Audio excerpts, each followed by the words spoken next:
Assalamualaikum warahmatullahi wabarakatuh. Perkenalkan nama saya Muhammad Iksan dengan NIM 24338018.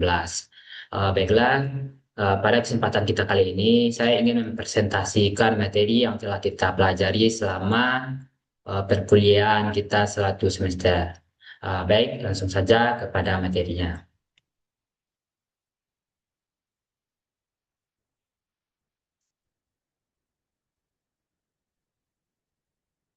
Pada poin pembelajaran yang pertama, di sini kita mengenal yang pertama yaitu perlakuan panas, dan yang kedua yaitu sifat mekanik logam, dan yang ketiga yaitu diagram fasa. Nah, yang pada materi yang pertama, di sini kita mengenal perlakuan panas atau heat treatment. Apa sih itu perlakuan panas? Perlakuan panas adalah suatu proses dan pendinginan logam pada kondisi padat untuk mengubah struktur mikronya sehingga memiliki sifat-sifat mekanik, fisik, dan kimia. Tujuan dari heat treatment ini sebenarnya yang pertama yaitu untuk meningkatkan kekerasan material, yang kedua yaitu untuk meningkatkan kekuatan dan ketangguhan, yang ketiga yaitu untuk meningkatkan kekuatan ulet dan kemudahan dalam pembentukan, dan yang terakhir yaitu untuk meningkatkan ketangguhan aus dan juga umur pakai suatu komponen.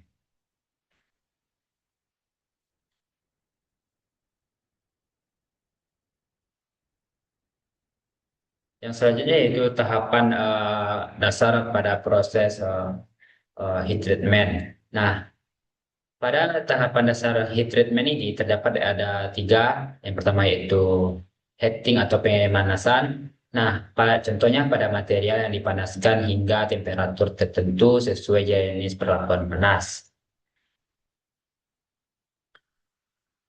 Tujuannya yang pertama itu di sini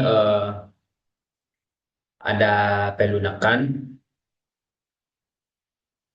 pengerasan, dan juga perbaikan struktur hingga penghilangan tegangan sisa. Nah, yang kedua itu ada penahanan. Eh, Contohnya seperti material yang ditahan pada temperatur tertentu selama waktu tertentu agar struktur mikronya homogen. Contohnya seperti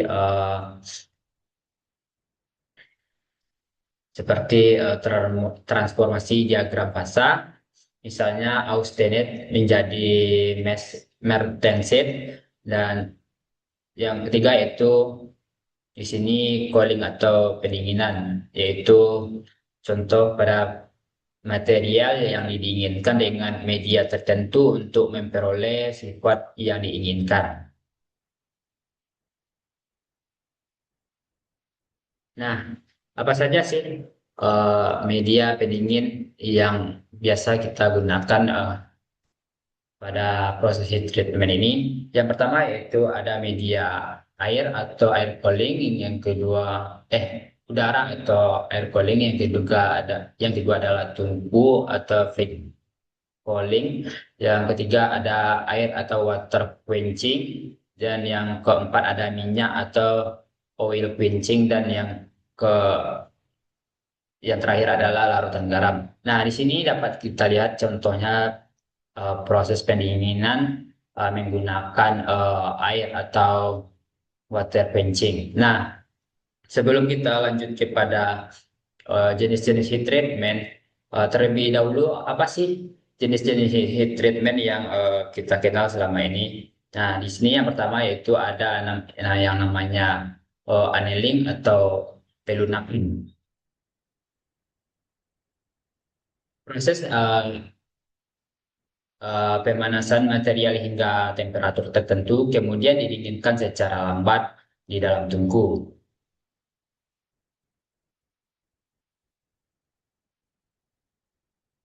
Nah, tujuannya yaitu untuk meningkatkan eh, untuk melunakkan logam dan mempermudah dalam pembentukan pada permesinan. Dan yang kedua juga ada untuk mengurangi tegangan dalam atau radial stress, Dan yang ketiga itu di sini berguna sebagai meningkatkan kekuatan kulit atau di balik. Yang keempat itu untuk mempermudah proses pelanjutan dari merging atau pembentukan. Nah, biasanya proses pada annealing ini meliputi pemanasan, ditahan atau holding time, dan selanjutnya pada didinginkan perlahan dengan picture. Nah, jenis-jenis annealing ini biasanya eh, memiliki contoh seperti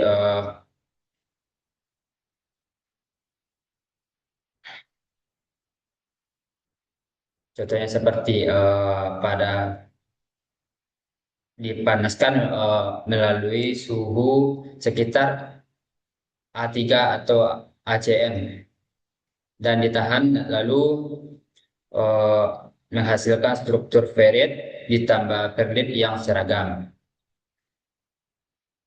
Nah, yang selanjutnya itu ada proses annealing. Proses annealing ini dilakukan untuk menghilangkan efek colding working atau tanpa transformasi fasa penuh.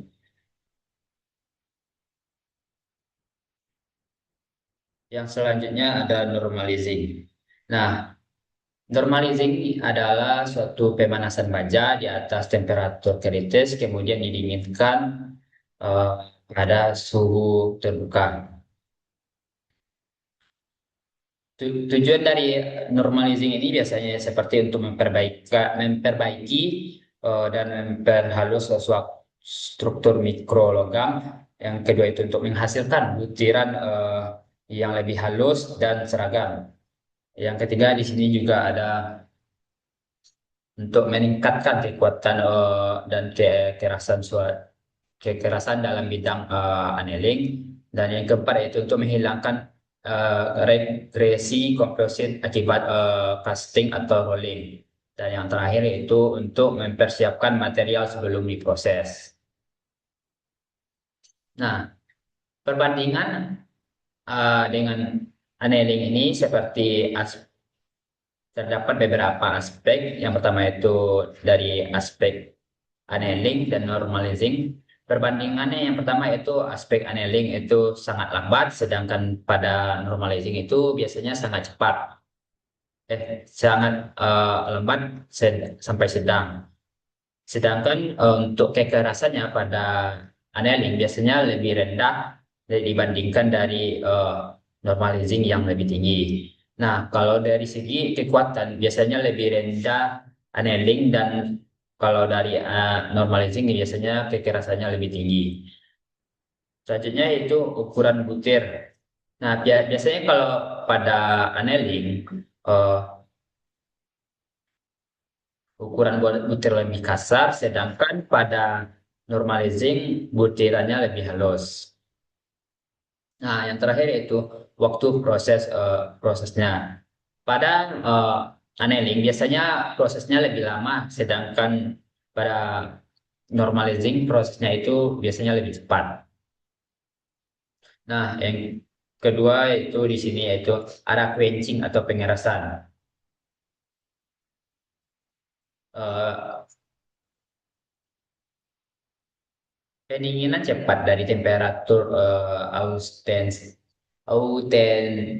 Autenestid menggunakan media pendingin, contohnya seperti tujuannya seperti untuk meningkatkan kekerasan logam yang secara signifikan. Yang kedua itu untuk meningkatkan kekuatan tarik, dan yang ketiga itu untuk menghasilkan mikrostruktur. Nah, biasanya dalam pengerasan ini atau benching ini juga memiliki media seperti air dengan tercepat dan berisiko tinggi, dan juga memiliki eh, risiko retak yang sangat tinggi. Yang kedua juga ada yang namanya media pendingin oil sedang tapi lebih cepat dan aman. Yang ketiga juga menggunakan media pendingin seperti air dengan menggunakan.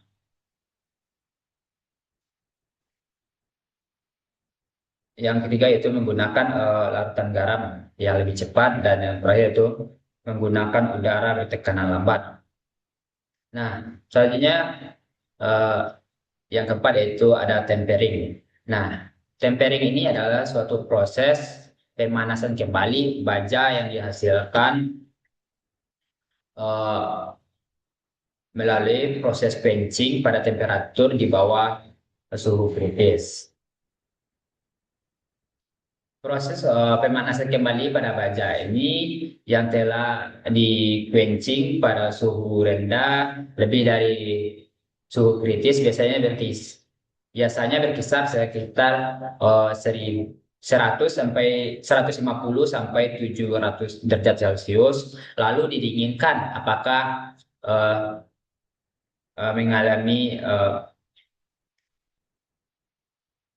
perubahan hardening. Nah, tujuan dari tempering ini biasanya itu untuk mengurangi kemampuan akibat quenching dan juga meningkatkan ketangguhan. Yang ketiga itu untuk menyeimbangkan kekerasan dan keuletan, dan yang terakhir itu mengurangi tegangan sisa. Nah, rentang suhu dari tempering ini biasanya berkisar sekitar low-nya yaitu sekitar 150 sampai 250 derajat Celcius dengan kekerasan tinggi sedikit lebih flat, sedangkan medium sekitar 350 sampai 500 derajat Celcius dengan keseimbangan kekuatan dan keuletan. Dan yang ketiga yaitu heat atau berkisar sekitar 500 sampai 700 derajat Celcius untuk meningkatkan keuletan maksimum dan meningkatkan dan menurunkan kekerasan. Nah, maka pada tempering ini memiliki temperatur yang lebih stabil dan tidak mudah patah. Yang selanjutnya yaitu ada eh, surface hardening atau pemanasan permukaan. Biasanya proses ini hanya pada bagian permukaan material, sedangkan intinya tetap ulet. Yang biasanya pada proses ini memiliki tujuan seperti eh, pada penerapan pada roda gigi dan juga pada bearing. Di mana di sini pada proses ini terdapat carburizing atau sementasi. Nah, ini menggunakan media seperti arang, gas karbon, atau cairan asam sianida dengan berkisaran suhu sekitar 900 sampai 950 derajat Celcius dengan daerah austenit. Nah, hasilnya itu sekitar hasilnya itu untuk permukaan kayak karbon akan keras tinggi sedangkan setelah di quenching. Nah, catatannya pada carburizing ini yaitu untuk metode paling umum. Yang selanjutnya itu pada need reading. Biasanya menggunakan media seperti gas amonia atau NH3 dengan suhu sekitar 500 sampai 550 derajat Celcius dengan hasil terbentuknya lapisan nitrida yang sangat keras. Nah, catatannya pada proses ini tanpa quenching dan deformasi maksimal. Yang ketiga itu di sini juga ada uh, cyaniding atau carbonitriding. Nah, ini bertujuan juga untuk menggunakan media seperti garam cyanida, cair atau gas CN dengan suhu sekitar di sini yaitu 800 sampai 900 derajat Celcius dengan hasil pengerasan cepat dengan difusi C dan N sekaligus dengan untuk bagian tipis dan kecil.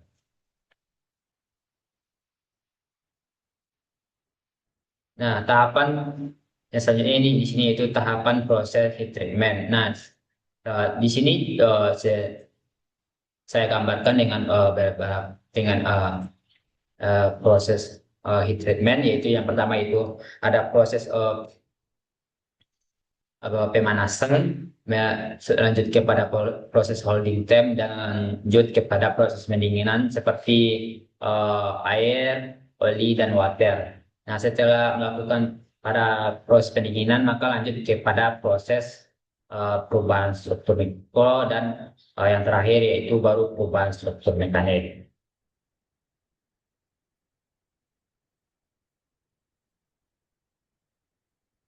Nah, kesimpulannya pada materi heat treatment ini yaitu merupakan proses yang paling penting dalam metalurgi fisik untuk mengendalikan struktur mikro dan sifat mekanik logam. Pemilihan metode ini sangat perlu dalam perlakuan panas, Kak, yang dapat meningkatkan performa, ketahanan, dan juga umur pakai komponen mesin.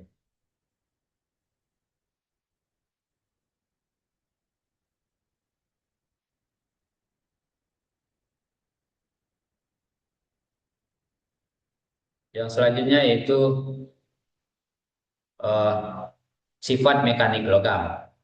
Logam, apa sih yang kita ketahui tentang logam?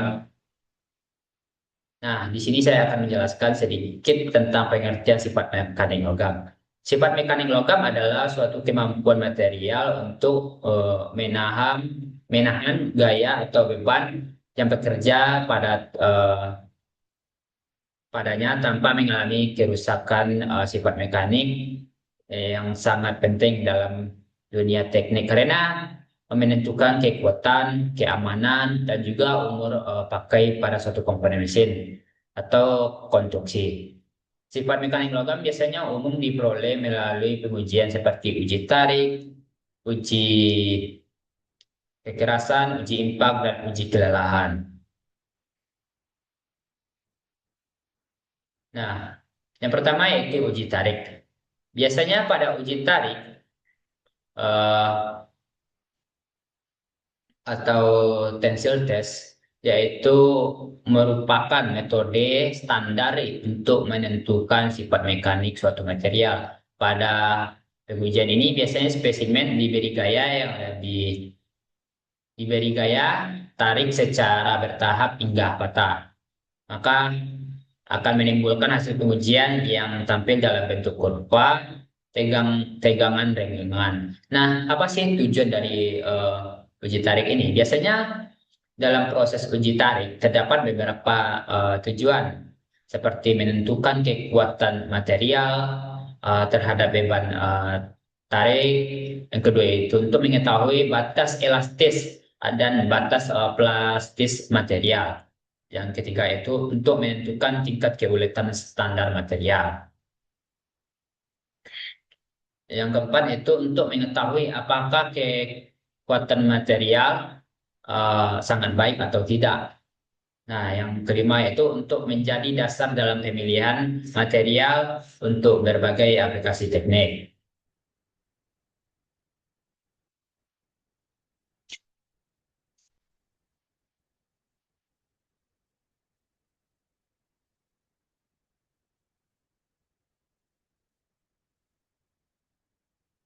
Nah, pada proses ini biasanya juga memiliki faktor yang mempengaruhi seperti faktor eh, temperatur tinggi, memiliki material yang lebih ulet, dan yang kedua juga temperatur rendah akan memiliki material yang lebih mudah getas. Nah, contohnya seperti baja karbon yang mengalami transisi dari ulet menjadi getas pada struktur mikro rendah.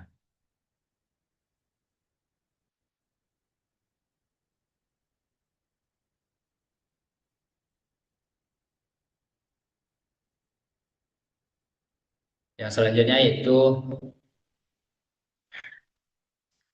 kesimpulan dari uji tarik biasanya merupakan metode utama untuk mengevaluasi sifat mekanik logam dari pendinginan. Dari pengujian pendinginan ini dapat diperoleh nilai elastis, nilai modulus, dan elastisitas dan tegangan dulu. Karena kekuatan tarik maksimum dan eloganisi itu termasuk kepada semua metode kemampuan pada material dalam menahan beban deformasi selama pemakaian. Yang kedua itu di sini yaitu pengirasan renggangan atau strength hardening. Nah, pada proses ini yaitu strength hardening atau work hardening ini adalah meningkatkan kekuatan dan kekerasan logam akibat deformasi plastis mekanisnya adalah seperti penambahan dan interaksi dislokasi yang menyebabkan pengerasan semakin sulit. Nah, dampak dari stress hardening ini yang pertama itu keuntungannya itu eh, kekakuan meningkat, kekerasan juga sangat meningkat, dan yang ketiga itu ketahanan arus juga meningkat. Namun juga memiliki kerugian seperti kerugian kayak yang pertama itu keuletannya semakin menurun dan juga material lebih sulit dibentuk. Nah, eh, contohnya seperti dalam pembentukan plat baja yang melalui proses rolling dingin. Yang selanjutnya yaitu uji kekerasan. Apa sih tujuan dari uji kekerasan ini? Eh, Secara umum, uji kekerasan ini adalah suatu pengukuran ketahanan material terhadap deformasi plastis lokal akibat penekanan indeks intensitas. eh, ini merupakan salah satu uji mekanik yang paling sering dilakukan karena cepat, murah, dan non-destruktif atau relatif. Dan hasil dari berkolerasinya ini dengan sifat mekanik lain seperti kekuatan tarik. Nah, tujuan dari eh, uji kekerasan ini biasanya seperti untuk menentukan tingkat kekerasan suatu material, untuk mengetahui ketahanan material terhadap penetrasi dan keausan. Yang ketiga itu untuk membandingkan kekuatan material, dan yang keempat itu di sini untuk mengevaluasi apakah hasil dari perlakuan panas uh, atau heat treatment ini. Dan yang terakhir itu memperkirakan apakah kekuatan tarik material sudah sesuai dengan jenis material yang telah dipilih. Nah, faktor yang mempengaruhi kekerasan seperti yang pertama di sini itu komposisi kimia. Jika penambahan unsur suatu paduan seperti karbon, korium, dan vanadium dapat juga meningkatkan kekerasan. Yang kedua eh, juga pada struktur makro. Struktur ini memiliki kekerasan yang lebih tinggi dibandingkan ferrit atau ferrit. Yang ketiga itu perlakuan panas. Pada proses quenching biasanya dapat meningkatkan kekerasan secara signifikan. Sedangkan pada proses yang keempat itu pada proses pengirasan renggangan atau strand hardening ini, deformasi plastis dapat meningkatkan kekuatan dan kekerasan material. Nah, yang keempat yaitu ada uji uji impact atau dan juga eh, ketangguhan.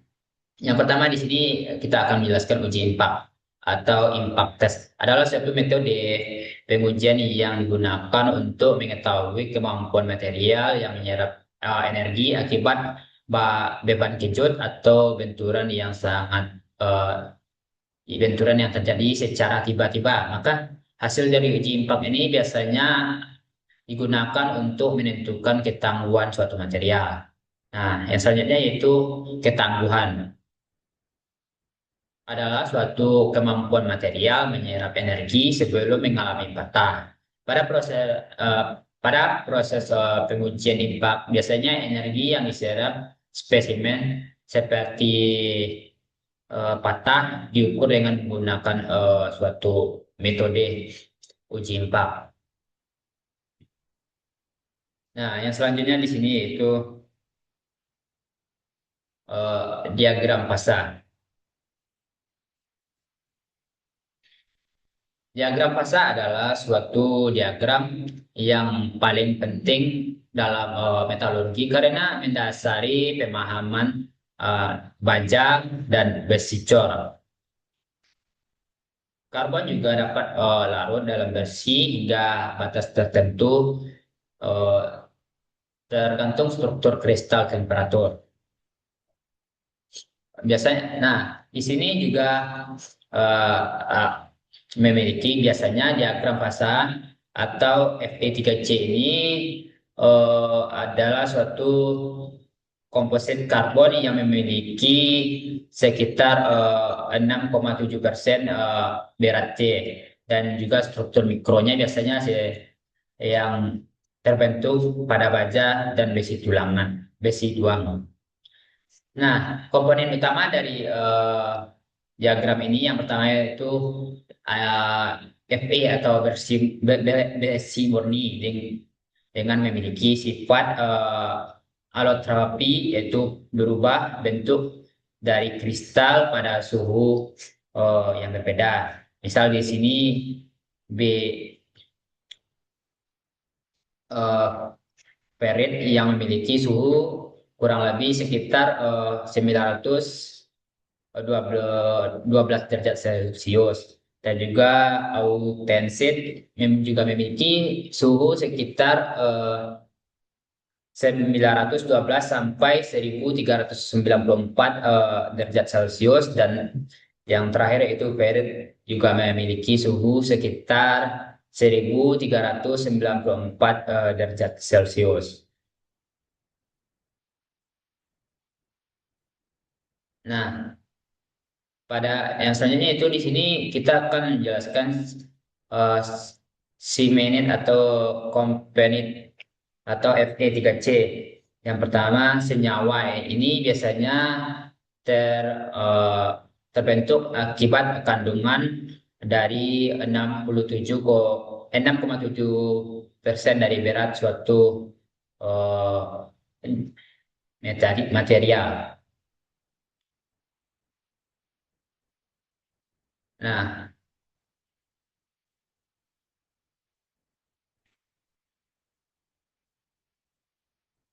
Nah, di sini fasa-fasa utama dalam proses diagram Fe3C ini itu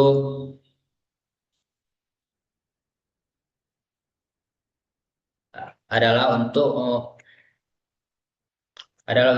menentukan yang pertama ya perit kita akan menentukan suhu stabil sekitar 912 derajat Celcius dengan karbon maksimal yaitu sekitar 0,02% C pada eh, suhu sekitar 727 derajat Celcius. Nah, akan mendapatkan tipe baja seperti lunak, kulet, dan juga magnetik, maka biasanya pada karbon akan sangat rendah. Yang selanjutnya itu austenik atau gamma. Nah, di sini kalau biasanya pada austenik ini memiliki suhu stabilnya sekitar 722 sampai 1394 derajat Celcius dengan karbon maksimal yaitu biasanya sekitar 2,14% dengan suhu maksimal sekitar 1140 derajat Celcius. Dengan komposisi non magnetik, maka komposisinya itu ulet, kelarutan C lebih tinggi dari ferrit. Nah, yang ketiga yaitu di sini semenet atau Fe3C memiliki suhu stabil sekitar eh, 6,7 memiliki memiliki semua suhu stabil sekitar eh, dengan kandungan karbon 6,7% C dengan kekerasan yang sangat tinggi, getas namun berfungsi sebagai penguat. Nah, yang selanjutnya itu delta iron. Biasanya memiliki suhu stabilnya sekitar 1394 derajat Celcius dengan karbon maksimal biasanya sekitar 0,09% C. Hanya pada suhu tertinggi yang mendekati cair. Dan ada yang terakhir di sini yaitu perlit. Biasanya memiliki temperatur sekitar 722